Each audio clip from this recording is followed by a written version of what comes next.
Hello and welcome to Voltas presents Cricbuzz Live. The misery is over. No, I mean for Lucknow, Yeah. For us as well, because that was a little drab to watch towards the end. It's almost like the dismantling of a team, like you said, Polly, when we were in the Combox, isn't it, for Lucknow? Yeah, it is. Unraveling, sorry. I think they're done, to be brutally honest. When you look at the table now, you just get the feeling that it's not going to happen. They're on 10 points. The net run rate's so terrible. To bounce back, you have to win all their last games, and they have to improve the net run rate. So it has to be bowling someone out cheaply and scoring that score in like 10 overs just to give themselves a chance. And that'll only give themselves a chance. And the more you look at the table, you get the feeling that there's teams that are going to go above 16 points. Yeah. So I think that was a massive game for them. They'll be disappointed. We thought after the score was posted, you never know. Their batting lineup, it's shown glimpses of being able to chase these kind of scores down. But after that bowling performance in the first 6 and then losing the 3 wickets, it was a dismantling of that lineup. Yeah, and when you look at the match summary, you say, oh, they could have batted decently because they got up to, near 200, but could it? But it's not. That 37 runs is a huge margin anyway. But that 199 itself was not convincing. I mean, leave alone just a few fireworks in the end when the match was pretty much done and dusted. Yeah, Badoni played nicely. Yeah. But he and Avesh Khan have papered over a lot of cracks at the back end there. They were never in the game from the moment. And credit to, on the other side of the coin, the Punjab opening bowling lineup, in those top 6 overs, they just decimated them, didn't. Arshdeep was outstanding, but staying on luck now, I agree. I think their bowling just had no penetration whatsoever. They're bereft of options, even within this game. And then when you look at the squad going forward, who's going to come in and as you say, that term dismantle an opposition.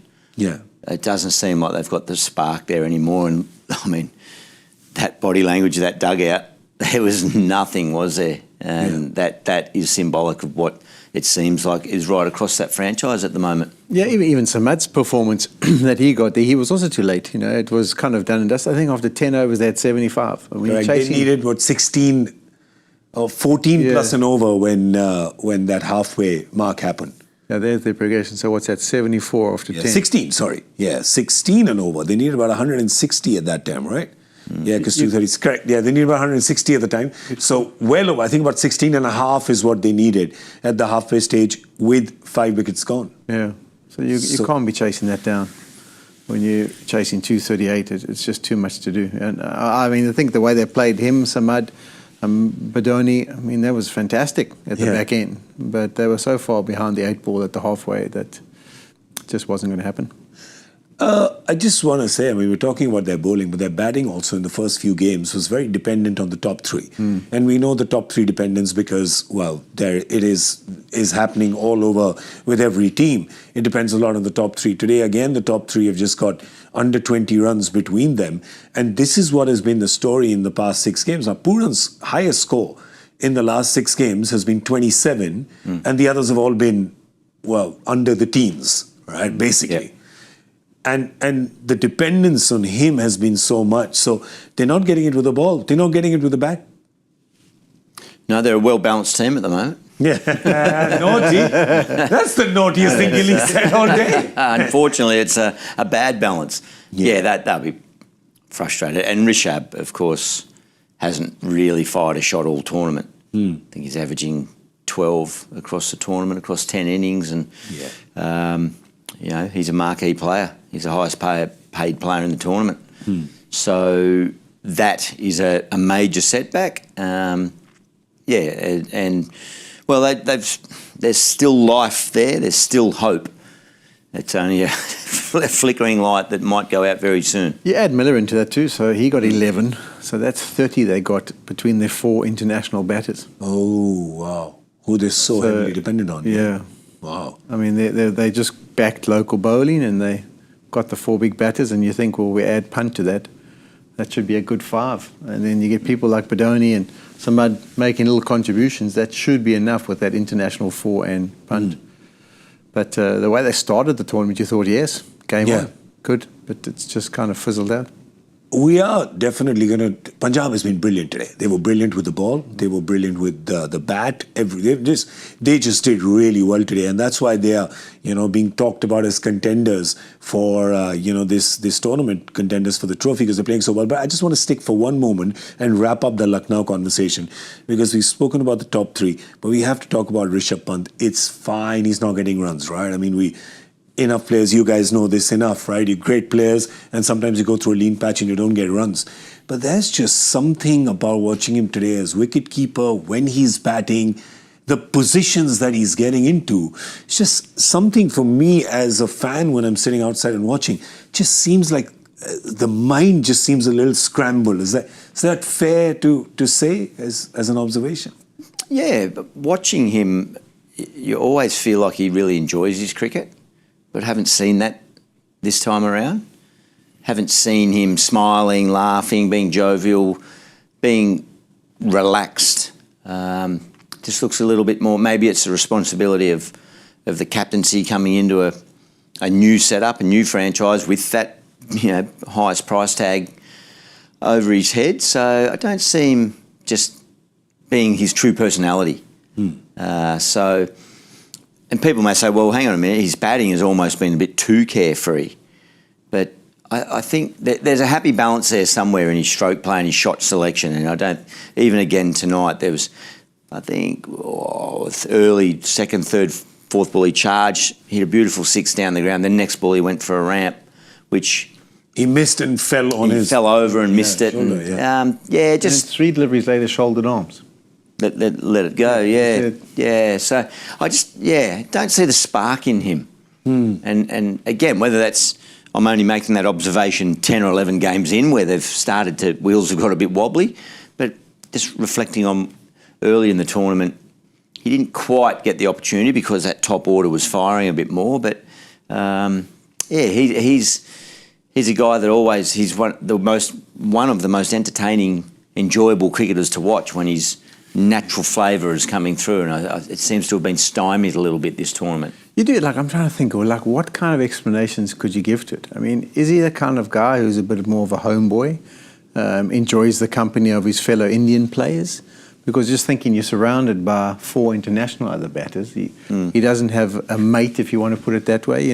Does he prefer to be there? I don't know who his mates would be. So, would he thrive more if he had a Jinky Rana in his team, or I'm trying to think of Virat Kohli, or is there someone he really connects with and will get that jovial side out of him? I don't know. I'm just trying to pluck on theories here that it could be affecting, because he doesn't look his normal self. Or is he just a guy who, if he doesn't perform really well, can't be his normal self? He has to get runs to kind of bring that spark out of him. Yeah, he's not. He seems like a guy who'd just be, like I said, even if you don't get the runs, that spark is always there. Even behind the wicket. I want to get you, Gilly, in on this, because you have a bit of wicket-keeping experience. But there was this one time that really, and I saw it from the outside, when there was the run-out chance with Nicholas Pooran was going to have a shy at the stumps. Yep. And I saw Pant run very wide, instead of running to the stumps and trying to get the ball and run Inglis out. He was running wide almost to kind of stop the bye from happening, which seemed like a second priority at that time. To stop an overthrow. Yeah, to stop an overthrow. Rather than try to primarily affect a run out. Yeah. Yeah, I think that's what it was. I think, and look, let's put an asterisk there too. Let's take into account what he's come back from, and maybe the ability and the agility still isn't quite there with that leg post-accident. To be able to get, from 15, 20 metres back where you're standing for a fast bowler to get up to the stumps. Maybe in that example, he just thought, I'm not going to get to the stumps. I'm just best go and cut off an overthrow. But, I just sense he's never been a really energetic keeper who sprints up to the stumps every time, and that's just not his way. But his certainly personality and his vibrant smile and face and body language, just in the way he interacts with his teammates, just something's missing there. Something's missing. Last question on that. We've got a very important test series coming up. Does India going to England? He's an integral part of that test series. Do you see him, if this carries on for the next couple of games and I wouldn't want his confidence to be dented going into that, or do you think he's the kind of character who can very easily just pack this up and leave it behind him and board the flight to England and not carry that baggage with him? Yeah, I think it's difficult to assess form in a T20 competition to what you're going to be required to do test match-wise. And I'm sure in their schedule there's some games before where they might be able to find some form. But it would be an area of concern. I mean, I don't even know who's knocking on the door. I haven't got my test cap on. Who would be competing he's with miles him for ahead. spot? I'm guessing in Test cricket, he's definitely miles ahead than his nearest competitors. Yeah, I think they'd probably stick with him. Yeah, but you'd want his confidence not to be dented, right? Because there's KL Rahul, there's Dhruv Jurel, yes, but in Test matches, that's miles ahead his best format, isn't it? His best format? Yeah. That's where, as an opponent, you would fear him most, that he can affect the outcome of a game in Test match cricket very quickly. But he didn't have, the Tour of Australia wasn't as successful as previous two tours. Yeah. So he'll, but no, going back to this isn't going to count for anything as to whether he goes on that Test tour. Yeah. So, and by the end of an IPL, everyone is ready for a change in format, I reckon, or just something different. Yeah, going back into your national setup, all that familiarity with, like Polly sees your teammates. Not that there's a bad feeling in the Lucknow group, but you're just ready for a change because it's a demanding, goldfish bowl of a tournament, isn't it? You feel like you're in this. And everyone's glaring in, and people like us are sitting around analysing and scrutinising, and all the different analyst angles and the crowd. So by the end of it, you're ready to freshen up with a different challenge. So I think all players will be better for being together once this tournament's finished. I just would love to see in the next game. I'd love to see a 30-ball 80 from Rishabh Pant and just kind of put all this discussion to bed about what's going on. Is the spark there? Is he thinking straight? What's happening? Is it a little scrambled? We'd love for him to do that because we're fans. Well, let's go to the good report card now. And that's the Punjab team. Because today, they've played like kings. Everything about them has just been like kings. Look at their bowling. Right? Well, look at their bowling. And Polly, I'll leave that to you. Yeah. I mean, there is no doubt about who's the most impressive. So we'll come to him last. Yes. But what about everybody else? Yeah, I thought they were all good. I mean, look at him in the dot ball. It was 14 for Jansen up front. Arshdeep was sensational. We'll discuss it a little bit later. Almazar did a good job picking up 2 for Yuzi. He was probably more expensive than what we've seen from him.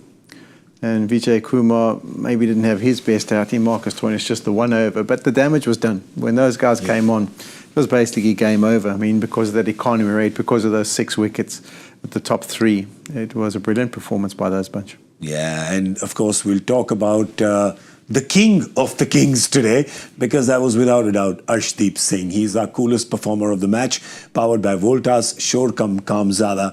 Love it when bowlers get it. He's bowled 24 balls, there's 14 dots in that. He's given away 16 runs, 3 wickets. The economy is 4.0. I mean, when your team, you take that if your team has hit 136. Yeah. Definitely take it when your team is hit at 236. Yeah. And 3 for 10, I think, in his opening spell in that power play. 3 overs.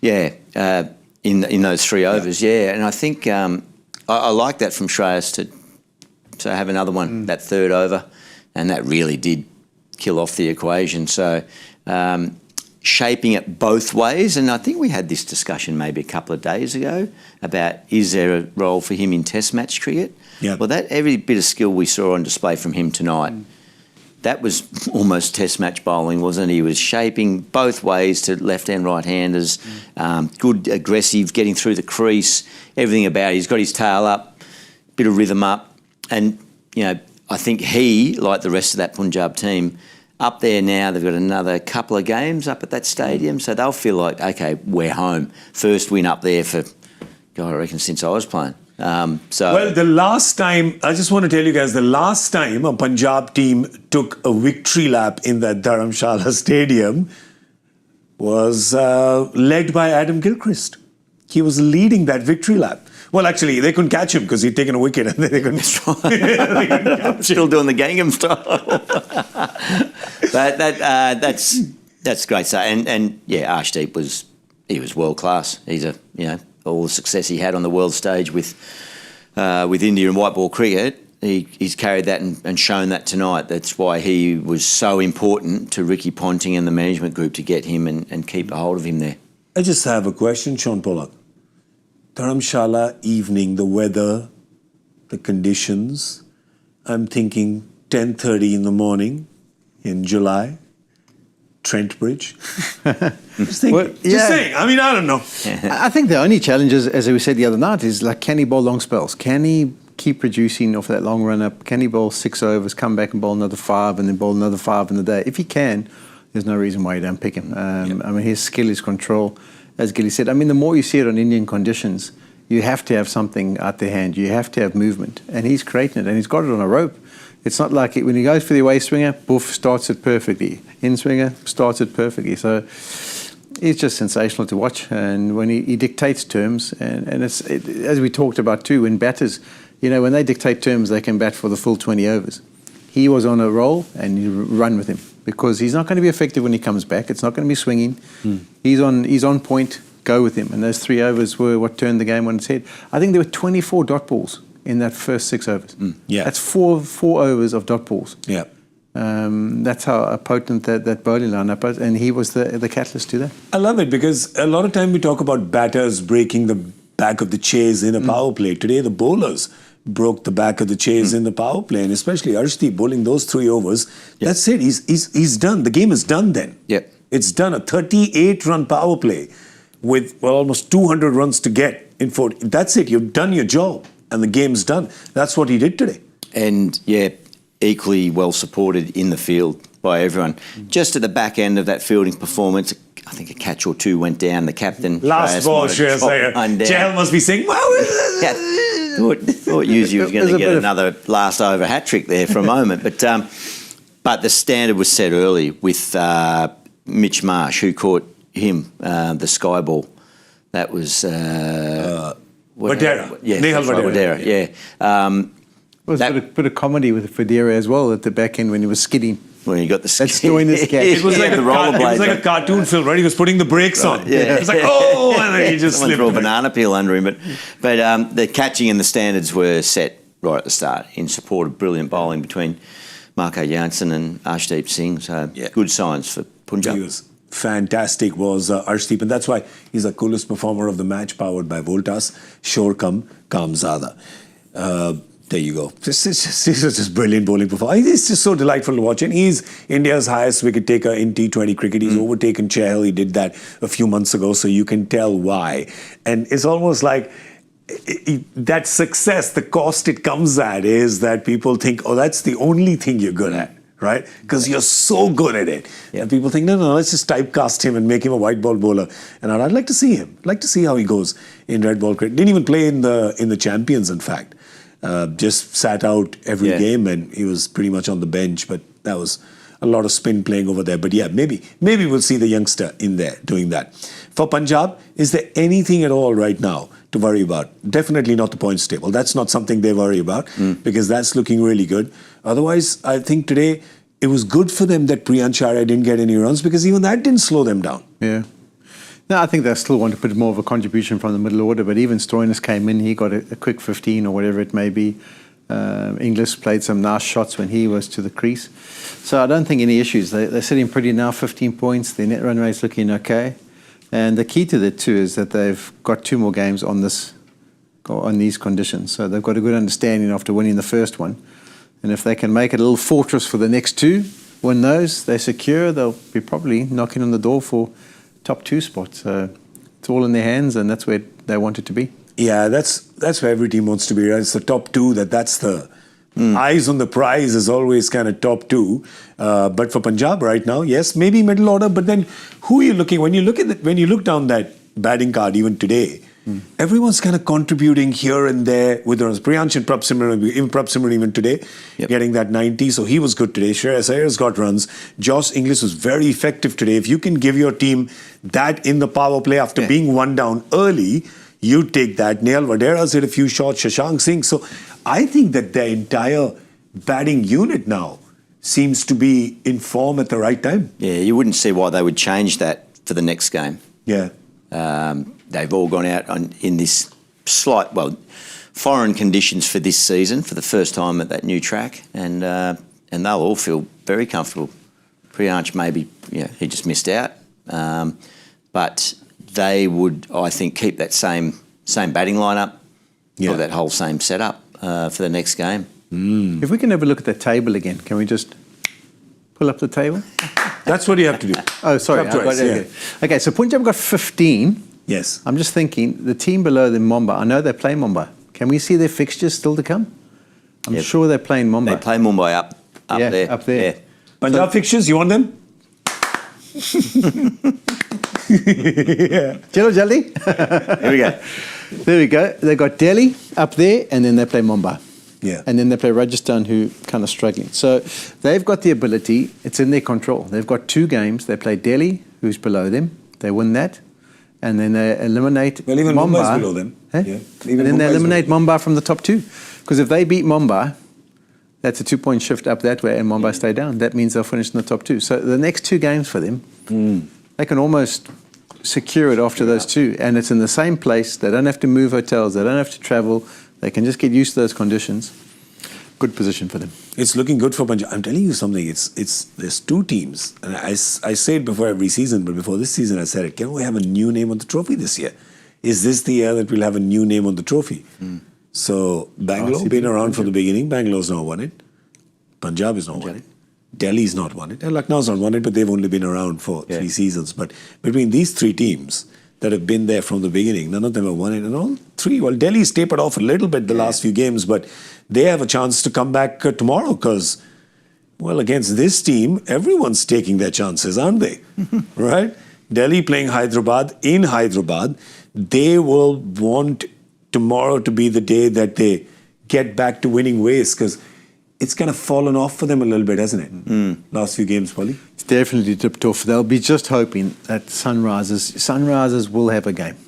Before the end of the season, they'll have a game where those guys click at the top of the order. 280? And Delhi are saying, please not tomorrow. Just wait for one more day.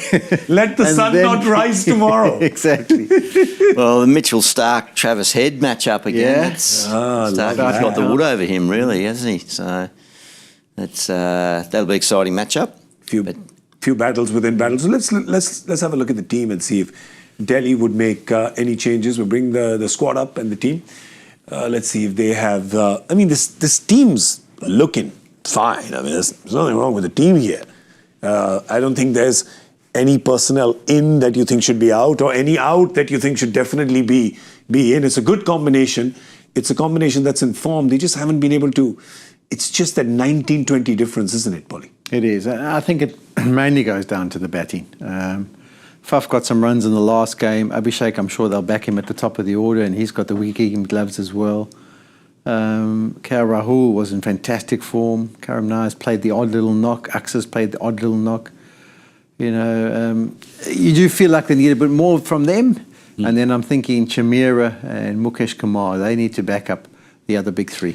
The only question I have is Natarajan for Mukesh, because Natarajan, they paid a lot of, I think they paid something like 10 crores for him. So they paid 10 for him and he's just sat on the bench all through. And this would be a ground he would know, right? He played Sunrisers. He's played a lot of cricket here. So it could be a good call. Could be maybe just that one change. All right, let's look at the Hyderabad team. If you do, who did you suggest he comes Mukesh. for? Mukesh Kumar. Yeah, right. That's the only one. If you look at that team, that's the only kind of plausible solution or plausible replacement that you have there, because none of the other players, because you're not replacing, Kuldeep Yadav is a spinner, Akshar's a spinner, so the only bowler that perhaps you go in place of. And Chamira was, last game he was clocking 144, 145 pretty much, every second delivery, so perhaps want to keep that pace in. Let's look at the Hyderabad team. Would they make any changes? Let's have a look and see what's happening there. This looks all right as well. So, I don't think there's anything. I don't think there's anything wrong with the team there.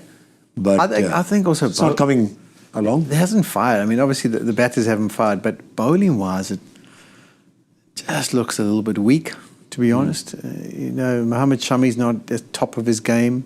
48 of 3, I think, in the last game. Yeah. The Nutcut wasn't too bad. Harsha Patel's been okay. But there's no one who's had like those standout performances, much like we've seen from Arshdeep tonight. And they need someone just to, if they do bowl first, get them off to a good start. But batting-wise, if they bat, then one of those proper partnerships like we saw last year has to present itself. Listen, I think in the previous game, it was just a very simple case of they went to the Maldives, they left their form at the beach. It didn't come with them. That baggage has probably reached them now. So I think you'll probably get a more kind of competitive game from them tomorrow. Yeah, we're hoping. And that bowling unit just hasn't had the runs to play with that became accustomed to last season. Yeah. Really. I mean... This top 3, we were talking about Lucknow's top 3 tapering off in the last 5-6 games. Their top 3 tapered off after the first game. Yeah. Right? After Ishan got that 100. Yeah. After that first game, they are done. Abhishek, he got 100, didn't he? He got a century. That was a great game against Punjab. That's another game you'll probably remember when after the season is over. But yeah, let's see. They can check in tomorrow. If they check in tomorrow, then it could be a hard game for Delhi. Well, if they don't, if the Sunrisers don't check in, they do check out. They do check out, yes. I would have thought. Good point. I think they've checked out already. Well, I think they're mathematically still a chance. Mathematically. There's no E ahead of the name. No, that's right. So if the sun doesn't rise tomorrow, it's the deep, dark night. It's deep, dark night. The season has drawn curtains on it. Yeah, well, player to watch out for from each team. Let's start with Delhi. Who's your player to watch out for? Ooh, Delhi. Tristan Stubbs. Good call. KL Rahul. I want him to get back to form. And then I'm going for Travis Head. Come on, call in all pockets. Travis Head for a blinder against Starkey. Yeah, I want to see Trav get going too. I'm going to hang with him. Fellow Southpaw. Excellent. So those are the players to watch out for. Just want to tell you that while the second game was just a little kind of slow in the second half, the first game today was just absolutely exciting. In case you missed it, let's quickly show you the score summary before we leave. There was, of course, Rajasthan were playing Kolkata in the game in Eden Gardens, and the Knight Riders batted first and got to a 206 total on the back of Andre Russell with 57 not out of 25. He was just so attacking. He was brilliant. And then Rajasthan got to 205 on the back of Riyan Parag hitting a great 95. But was not to be. It was 3 required of the last ball. They ran the first, got run out on the second, and there was no super over and there was no win for Rajasthan, and their season continues to be dismal as well. But at least we got an exciting. We got 2 back-to-back games that went down to the last ball. Yeah, I'm just sad I missed that. I mean, we were in here in the studio and we thought that was a dead rubber. We thought it was done and dusted. There was 22 of the last over when we started. We were desperate to see the exciting bit to that game because, we, as I say, it just felt like a practice game for a while. But it did, yes. That was the moment we missed the crescendo. Yeah, we missed it, and I will complain to the Labour Commission and to Human Rights because we should not have started the show. We should start it later. Draft up a document, we'll sign it. Will you? Yeah. All right, great. Let's not talk about letters on days Eden Gardens is involved, all right? I don't want to do any open or close, no letters. No, thank you. All right, so that's how it has gone today. Kolkata still staying alive. They're in the game. They're up there. For Punjab, they're kind of sealing their chances for a top 2. So it's been a good Sunday, definitely. Not a very good Sunday for our guessing game, but a good Sunday for people with a joy factor question. And he did that again. You know, he does this. That's his tell.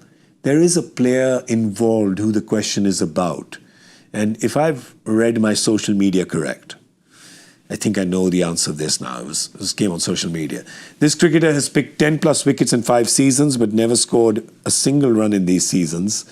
Name the cricketer and the seasons. Cut to Shaun Pollock doing something with his hand. There you go, yeah. There was quite a few today, yeah. Not scoring a run, yeah. I thought it might have been Malinga. But I think it's Yuzi. There, it's Yuzi. 16, 18, 23, 24, and 25. Oof. Not a single run. No runs. So the other day, I think I saw on social media that he'd got somebody's bat.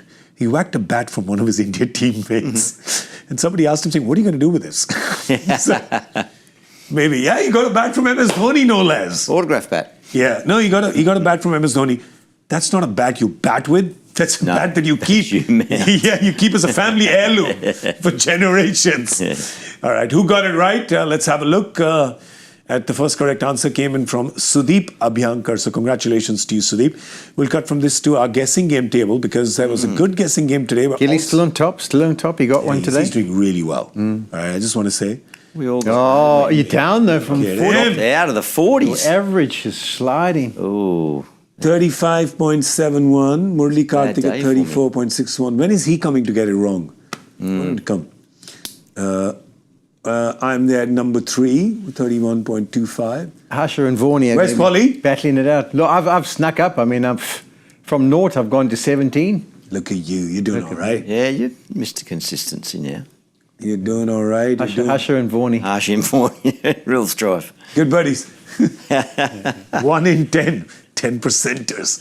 That's all we have time for. We're going to see you tomorrow at 7 o'clock. That's going to be on Cricbuzz Live. So please do join us then for that game tomorrow.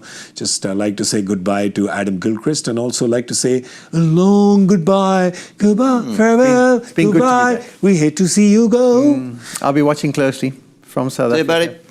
Thanks, guys. Pleasure, Most mate. enjoyable. Yeah, it's always a pleasure having you here, Polly. And thank you. I know it's been a short trip, but it's been a real fun trip. And I hope you enjoyed yourself here. Okay. Yeah? Always. I might inherit your 187 number 2. Yeah, just, go for just You are keep your not. spirit alive. Yeah, please. You're not going to say one. And 57. If you're struggling on the power play, 57, 57, right? right. I'll say that for you if you want. You, And- it's a good also you can't say one. My predictions for the overall title are still up and running. All right, let's go. What are they? It was Remind us before it we was go. Mumbai. I said Mumbai would bounce back and win. And they're looking gun. Yeah? You think you're good? You okay? Still? You sure? Still. Don't want to give another option? No. Maybe just hedge your bets a bit? No? They'll get 187 in the final. Win the guessing game if you get that right. If Mumbai plays the final and gets 187, this guessing game will be called the Shaun Pollock guessing game from next year. And you will be the honorary champion for the next 5 years. Watch the space. Chairman Emeritus, as they call it. He's got an Emeritus flight, so we're going to let him leave now. But thank you so much for being here, Polly. Good. Enjoyed it. And thank you, Gilly. We're going to see you tomorrow at 7 p.m. I'm Gaurav Kapur. You were watching Voltas Presents Cricbuzz Live. Thank you for being with us here on Double Header Sunday. It was enjoyable, definitely. Good night. Take care. Enjoy your Monday. That's not possible, but try your best. Bye.